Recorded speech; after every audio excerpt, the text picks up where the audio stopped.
Hello, this is Conscious TV. My name is Iain McNay, and I'm going to be watching soon an interview that I did 20 years ago with someone called Krishnamurti.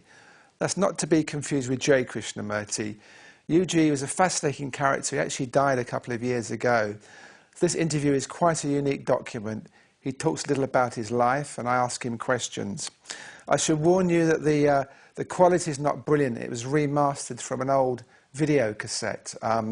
So the audio and the visual isn't terrific, but it's certainly watchable, and I hope you enjoy it. Thank you. So hi Yuji. The first thing I wanted to ask you was, I was reading in one of your books, there was an account at the end of someone's experiences with you, and I was intrigued when they were saying they came to you for help and they left in despair. And somehow I think this typifies how you always pull the rug from people. I don't do any such thing, but my interest is only to tell you that you don't need crutches at all. And when once you know that you can't throw them away, don't try. You see the fancy crutches, computerized crutches, and all kinds of crutches that the people are selling in the marketplace. I know that you can walk, you see. Throw away those crutches, but don't ask me to help you to walk. If you fall, you know how to rise and you take a walk. And you will be on your own, and you don't need anybody's help. That much I can say. That's all what I tell the people, you see. Pinpoint, focus, the situation in which they find themselves. But I cannot give any helping hand to them. Don't ask me for a helping hand. You can walk, that's all that I can say.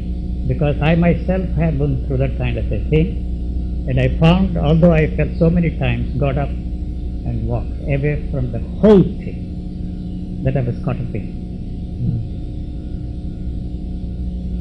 I remember in your book, one of your books, you were talking about, as you call it, the calamity, when your opening or whatever happened, whatever you call it, happened.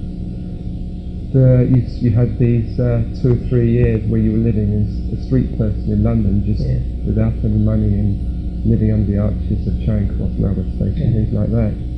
And when I talked to you yesterday, you said you were seeing that was no longer necessary, and you feel the long dark night of the soul doesn't really exist. Yes, you see, I was raised on the fundamental belief that the money is the root cause of evil. You see. But I would say that lack of money is the root cause of all evil. How much money you should have, it's your business. You have to draw the line somewhere. And what is necessary for me is not necessary for you. What I consider to be absolutely necessary for my needs are not necessarily your needs. So each one has to draw a line for himself or herself, as the case may be. And the second thing is, looking back, I find that was a perverse way of living. That is not a necessary thing for one to go through to achieve your spiritual goals, whatever they are. And it was nothing but a perverse way of living, I would say that. You see. I would go one step further and say that it was no dark night of the soul. You see, as the phrase has, you have to go through the darkness of your soul to achieve your spiritual goals. I say that is not a necessary thing, and you don't have to go through that at all.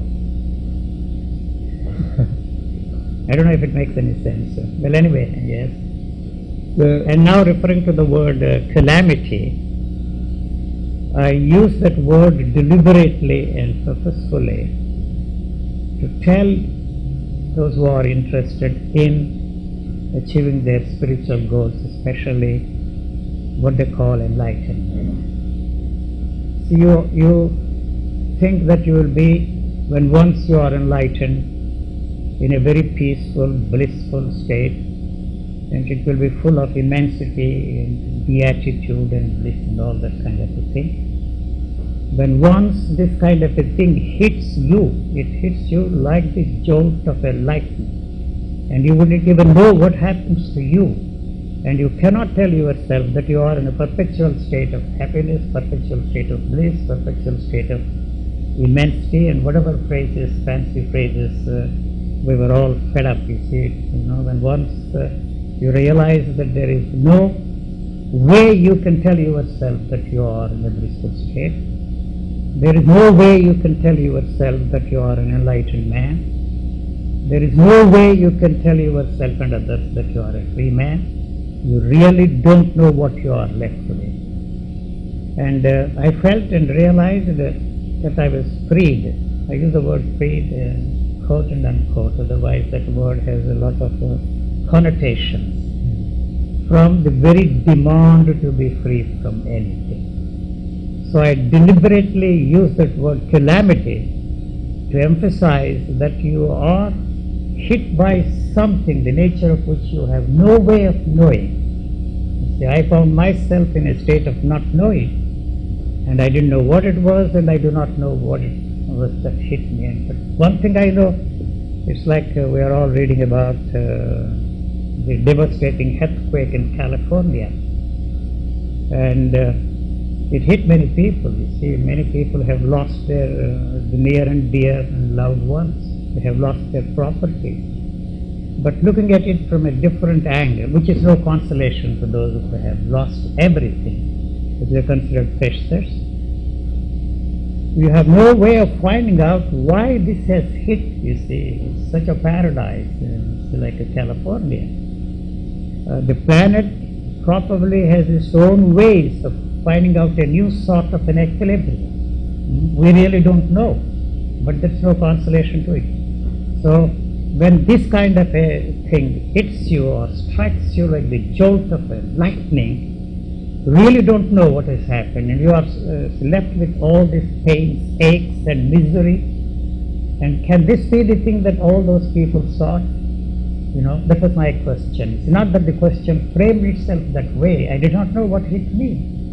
So after a while, after months or even years, the whole thing settles down to a new rhythm of life and a new equilibrium. And the whole thing functions in a very natural way. When I use the word a natural state, it does not mean, you see, that it is an a synonymous term for enlightenment or any such thing. The body begins to function in a very natural way, freed from the stranglehold of the totality of man's experiences and thoughts. So that was the reason why I use that word calamity. It does not mean that it is a calamity to me. So I am talking a lot. When you see the people living on the streets in New York, do you connect at all with them and their situation they're in? You see, you are one with them. If I put it that way, you think that I feel the oneness with them. But you see, I don't know what word to use. You suffer with them in that particular frame. If there is anything that you can do to help him out in that situation, you would do it even without your knowing. You see, whether you are capable of doing it, whether your help is helping him out really. That's all there is to it. You see. That does not mean that you talk about it, you organize helping crusades to collect money and help him out. And the society is solely and wholly responsible for that, because we have invented a thing called charity to help these people out. Charity, as I always maintain, is one of the most vulgar things that the human mind has come up with. We take away everything that belongs to everybody, and then we talk in terms of sharing it and helping them out. What are we and who are we to do that kind of a thing? They have a right to have a share in what the nature has created. You see, there is bounty, there is everything that we can have on this planet. If something is wrong with the systems we have invented to function in this world, something is radically wrong with it. And not come up with these ideas of sharing is caring and all that kind of stuff.